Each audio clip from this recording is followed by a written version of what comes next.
Bismillah, Assalamualaikum warahmatullahi wabarakatuh.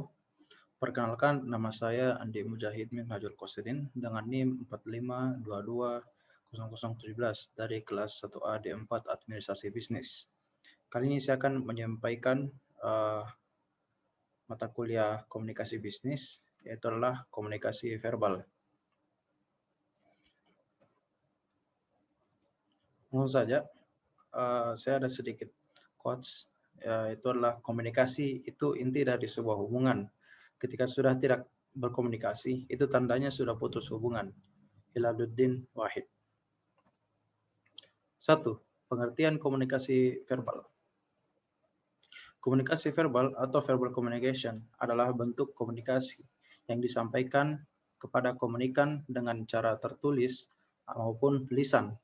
Dalam kehidupan sehari-hari, proses penyampaiannya, ide-ide, pemikiran, atau keputusan lebih mudah disampaikan secara verbal ketimbang non-verbal.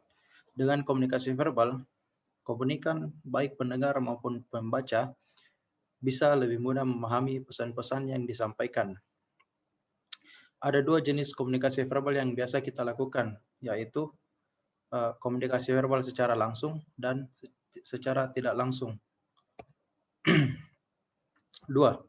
Fungsi komunikasi verbal, yaitu adalah pertama penanaman, yaitu penanaman ini bisa dibilang memudahkan mengidentifikasi sebuah benda, objek, tindakan, ataupun orang tanpa komunikasi yang menggunakan bahasa seperti verbal. Dan kita akan mudah bingung saat merepresentasikan sesuatu. Kedua, ada jalur interaksi dan transmisi informasi. Sebagai alat untuk bertukar ide, komunikasi verbal lebih mudah digunakan. Anda bisa menyampaikan emosi, informasi, empati, maksud dan berbagai hal lain hanya dengan menggunakan kata-kata ataupun kalimat. 3. Menonjolkan artikulasi dan intonasi. Komunikasi verbal cukup unik karena dalam ungkapan-ungkapan menggunakan bahasa, perbedaan artikulasi dapat menghasilkan arti yang berbeda. Karena hal unik ini, tidak ada alat komunikasi selain verbal yang bisa memanfaatkan artikulasi dengan lebih efektif. 4. Alat sosialisasi yang efektif. Karena komunikasi verbal mudah digunakan dan efektif menyampaikan maksud, banyak digunakan dan fleksibel. Komunikasi ini sangat bermanfaat untuk bersosialisasi, hal seperti diskusi, menyapa, sekedar mengobrol, dan hal sosial lain. Dan tidak akan mudah sekarang jika tanpa komunikasi verbal. Kelima, sebagai sarana pengembangan bahasa. Karena dunia selalu berkembang, banyak hal baru yang muncul dan perlu diidentifikasikan. Perkembangan budaya juga menyebabkan banyak gaya bahasa yang juga berkembang bersamanya. Komunikasi verbal menggunakan bahasa dan karena itu dapat mengaruhi dalam perkembangan hal tersebut. Kata gaul ataupun istilah internet adalah dua contoh yang bisa dijadikan referensi. Lanjut, nomor 3. Ciri komunikasi verbal.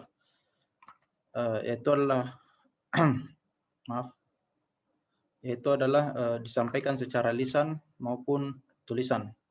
Kedua, komunikasi eksplisit dan cenderung dua arah. 3. Kualitas komunikasi sering ditentukan oleh komunikasi non-verbal. Lanjut, nomor 4. Jenis komunikasi verbal. Yaitu adalah berbicara dan menulis. Berbicara ialah komunikasi verbal vokal, sedangkan menulis ialah komunikasi verbal non-vokal. Contoh komunikasi verbal vokal ialah presentasi dalam rapat, dan contoh komunikasi verbal non-vokal ialah surat menyurat bisnis. Mendengarkan dan membaca. Mendengarkan dan membaca berbeda.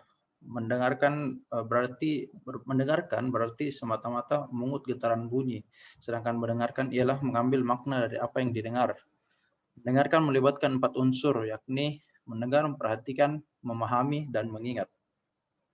Membaca ialah suatu cara untuk mendapatkan informasi dari sesuatu yang tertulis. Lanjut, kelima. Faktor komunikasi verbal.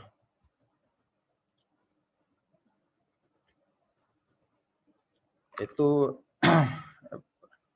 pertama, faktor intelijensi.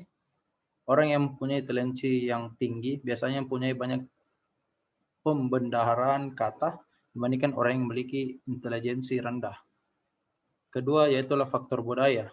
Setiap budaya mempunyai bahasa yang berbeda-beda. Contohnya di Indonesia yang mempunyai keragaman suku, seperti suku Bunda, suku Sunda, suku Bugis, Batak, dan lain-lain. Ketiga, faktor pengetahuan. Orang yang memiliki pengetahuan luas akan mendorong yang bersangkutan untuk berbicara lancar dengan pembendarahan kata yang ia miliki. Ya, keempat, faktor kepribadian.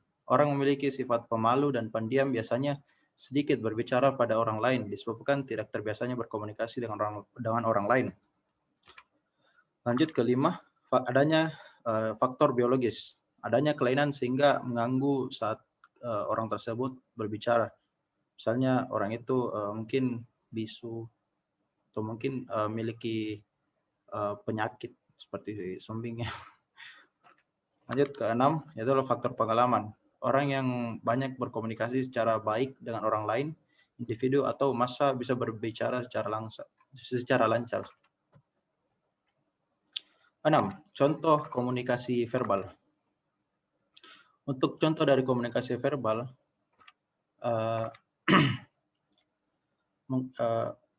tinggal membayangkan semua bentuk komunikasi yang menggunakan bahasa dalamnya, baik itu tulisan maupun lisan. Hal ini ada banyak, jadi berikut adalah berbagai contohnya. Contoh komunikasi verbal secara lisan, yaitu adalah sebuah menggunakan panggilan telepon, percakapan dari orang ke orang, yaitu adalah face to face, dan memo suara yang bisa kita ketahui sekarang namanya itu adalah VN, voice note. Dan contoh komunikasi verbal tertulis, yaitu bisa melalui buku digital atau kertas, email, dan surat. Terima kasih. Itulah tadi penjelasan tentang materi komunikasi verbal. Saya Andi Mujahid. Terima kasih telah menonton. Assalamualaikum warahmatullahi wabarakatuh.